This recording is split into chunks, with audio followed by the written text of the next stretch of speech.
తెలుగు చిత్ర పరిశ్రమ నుంచి 2025వ సంవత్సరంలో విడుదలైన అన్ని సినిమాల్లో ఇప్పటి వరకు బ్రేక్ ఈవెన్ అయిన మొట్టమొదటి సినిమా సంక్రాంతికి వస్తున్నాం అనేటువంటి సినిమా అంటూ కొన్ని వార్తలు వస్తున్న నేపథ్యంలో సంక్రాంతికి వస్తున్నాం సినిమా ఇప్పటివరకు ఎంత కలెక్ట్ చేసింది, ఎంత ప్రీ బిజినెస్ అయింది, ఇప్పుడు ఎంత బిజినెస్ చేసింది, బ్రేక్ ఈవెన్ అయిన తర్వాత ఎంత కలెక్ట్ చేసింది అనేది పూర్తి స్థాయిలో మనం చర్చించేటువంటి ప్రయత్నం చేద్దాం. ప్రస్తుతం మనతో పాటున్నారు ప్రముఖ సినీ విశ్లేషకులు, ప్రముఖ సీనియర్ జర్నలిస్ట్ యజ్ఞమూర్తి గారు. వారితో మాట్లాడదాం. యజ్ఞమూర్తి గారు నమస్తే అండి. నమస్తే కృష్ణ.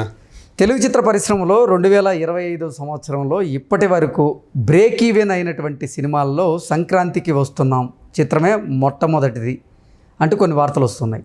ఏంటి సార్, ఇప్పటికీ సంక్రాంతికి వస్తున్నాం అనే సినిమా ఎంత కలెక్ట్ చేసింది, ప్రీ బిజినెస్ ఎంత అయింది, బ్రేక్ ఈవెన్ తర్వాత ఎంత సాధించింది అంటే ఏం చెప్తారు?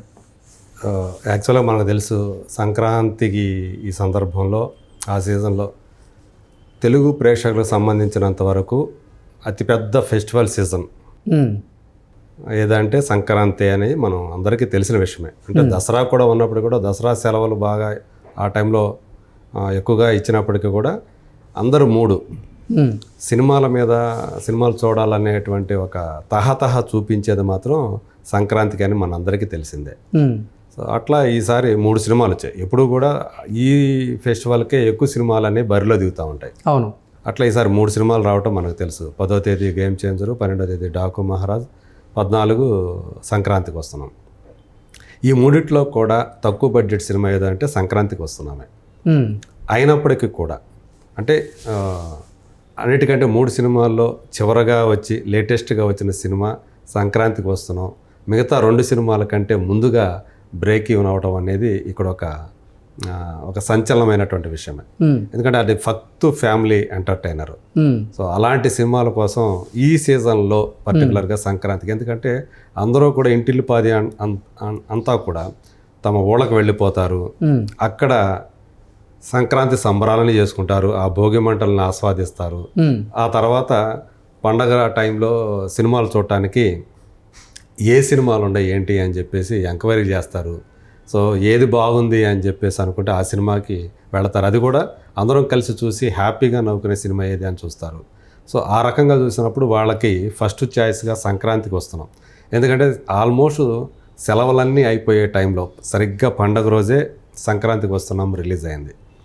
సో ఆ రోజు చూసుకుంటే చాలా మొత్తం ఆల్మోస్ట్ అతి తక్కువ థియేటర్లో మాత్రమే ఫుల్స్ పడలా, మిగతా అన్నీ కూడా ఫుల్స్ అయిపోయి వెంకటేష్ గారి కెరీర్లో ఒక బిగ్గెస్ట్ ఓపెనింగ్గా ఈ సినిమా నిలిచింది.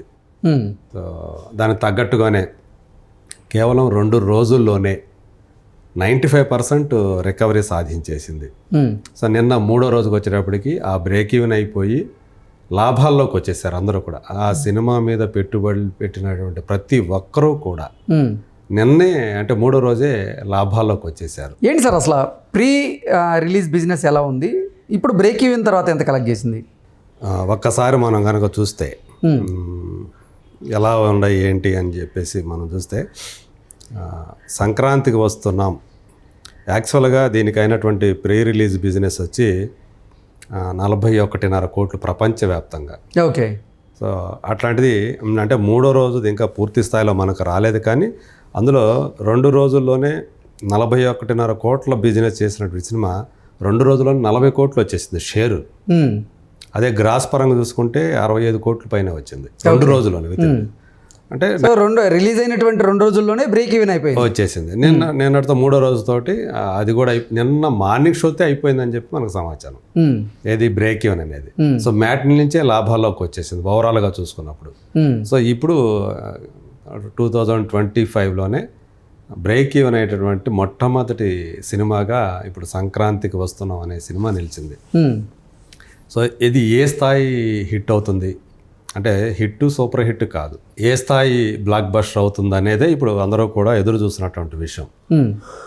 ఎందుకంటే ఇదే కాంబినేషన్లో వచ్చినటువంటి ఫస్ట్ ఫిల్మ్ ఏదైతే ఉందో F2, అనిల్ రావుపూడి డైరెక్షన్లో వెంకటేష్ యాక్ట్ చేయగా దిల్ రాజు నిర్మించిన సినిమా. అవును, అది చాలా అప్పుడు అది సంక్రాంతికే వచ్చింది. ఆ టైంలో ఆ సంక్రాంతి టైంలో అది బిగ్గెస్ట్ హిట్ అది. అవును. తర్వాత సేమ్ కాంబినేషన్లో F3 వచ్చింది. అది హిట్టే కానీ F2 స్థాయిలో హిట్ కాలేదు. సో కొంచెం దాంట్లో కొంచెం డిసప్పాయింట్మెంట్ ఉంది. అంత పెద్ద అంటే సీక్వెల్ యాక్చువల్గా ఫస్ట్ ఒరిజినల్ కంటే కూడా ఇంకా ఎక్కువ హిట్ అవుతుంది అనుకుంటే అది కాలేదని చెప్పేసి ఇప్పుడు ఇది F2ని మించినటువంటి బ్లాక్ బాస్టర్ అని చెప్పేసి మనకి దీన్ని బట్టి కలెక్షన్స్ బట్టే మనకు అర్థమైపోతూ ఉంది. సో యాక్చువల్గా దిల్ రాజుకి గేమ్ చేంజర్ ద్వారా అది ఒక చేదు అనుభవం అని చెప్పాలి. అది ఆల్మోస్ట్ డిజాస్టర్ని ఖాయం చేసేసుకుందనే చెప్పాలి.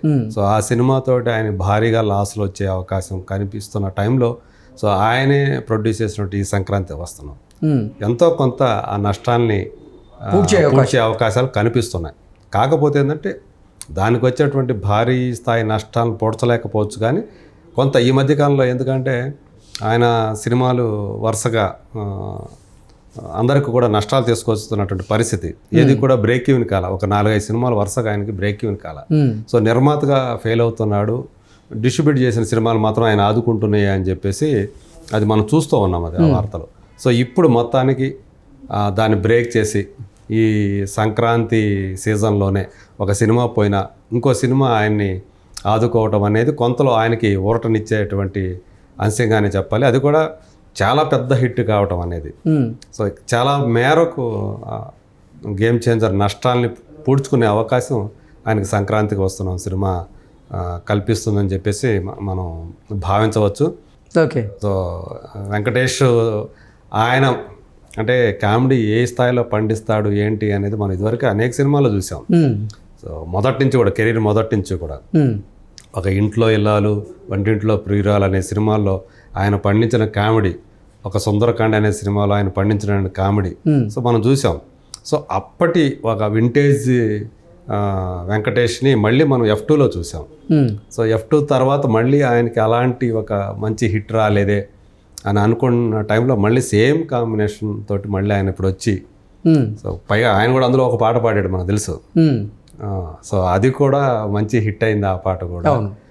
ఇప్పుడు ఇలా ప్రమోషన్స్ కూడా చాలా భారీగా చేశారు. అవును, అంటే చిన్న బడ్జెట్తోనే ప్రమోషన్స్ చాలా భారీ స్థాయిలో చేశారు. అది కూడా చాలా అట్రాక్టివ్గా అనిల్ రావుపూడి, అదంతా అనిల్ రావుపూడి క్రియేషన్.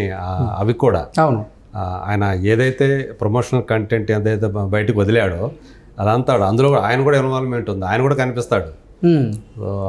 హీరోయిన్లతో కలిసి ఆయన చేసినటువంటి ప్రమోషనల్ కంటెంట్ కానివ్వండి, అలాగే విక్టరీ వెంకటేష్ వీళ్ళు కూడా ప్రతి చోట కూడా ఎక్కడ ఈవెంట్లు జరిగినా హీరోయిన్లు ఆ ఇద్దరు హీరోయిన్లు సో ఐశ్వర్య కానీ అలాగే మీనాక్షి కానీ వీళ్ళు కూడా పండించిన స్టేజ్ల మీద పండించినటువంటి కామెడీ ఆ సినిమాకి తగ్గట్లుగా వీళ్ళు ఇక్కడ చేయటం. సో ఇది కూడా వాళ్ళకి చాలా సినిమాకి బాగా పాజిటివ్ వైబ్స్ తీసుకురావడానికి బాగా కారణమైందని చెప్పాలి.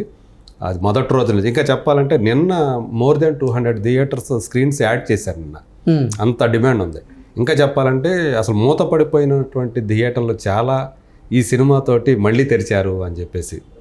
సో ఆ రకంగా మరి కొంతమందికి కూడా ఉపాధి కల్పించడానికి ఈ సినిమా సంక్రాంతికి వస్తున్నాం దోహదం చేయటం అనేది ఇక్కడ మనం గుర్తించాల్సినటువంటి ఒక విషయం. ఎందుకంటే డాకు మహారాజ్కి అలాగే గేమ్ చేంజర్కి చాలా థియేటర్లు అవి క్యాప్చర్ చేసి ఉన్నాయి. సో ఈ సినిమాకి వచ్చేటప్పటికి తక్కువ థియేటర్లే దీనికి దొరికినాయి. ఈ సినిమాకి ఇంత పాజిటివ్ టాక్ రావడంతో ఆల్రెడీ మూతపడిపోయిన థియేటర్లను కూడా ఇప్పుడు వాటిని దుమ్ములు దులిపి బూజు దులిపి ఈ సినిమాని వేయటం. సో అక్కడ కూడా ఇది హౌస్ఫుల్స్ అవటం కూడా ఇక్కడ ఒక విశేషం అని చెప్పాలి. అలా ఒక అంటే 2025కి సంబంధించి ఫస్ట్ బ్రేక్ ఈవెన్ ఫిల్మే కాకుండా ఫస్ట్ బ్లాక్ బస్టర్గా కూడా ఇప్పుడు సంక్రాంతికి వస్తున్నాం అనే సినిమా నిలవటం అనేది ఇప్పుడు ఒక సినిమా తెలుగు సినిమా కూడా ఒక మంచి గుడ్ నోట్ తోటి మొదలవటం అనేది సంక్రాంతి సీజన్లో ఒక మంచి పెద్ద హిట్. ఈవెన్ డాకు మహారాజు కూడా అది హిట్ అవుతుందనే మనకు తెలిసిపోతుంది. దాని గురించి మరోసారి మాట్లాడతాం. అది కూడా 4 రోజుల్లో మోర్ దెన్ 76% రికవరీ సాధించింది. సో ఫస్ట్ వీక్ కల్లా అది కూడా బ్రేక్ ఈవెన్ అయిపోయి హిట్ అవుతుంది, లాభాల్లోకి వస్తుందని చెప్పేసి ఒక ఆశ అయితే కనిపిస్తూ ఉంది. సో మంచి ఒక పాజిటివ్ నోట్ తోటి ఈ సంక్రాంతి సీజన్ అనేది మొదలవటం మన తెలుగు సినిమాకు సంబంధించి ఒక శుభ పరిణామం అనే చెప్పుకోవాలి. Okay sir, thank you so much. Thank you.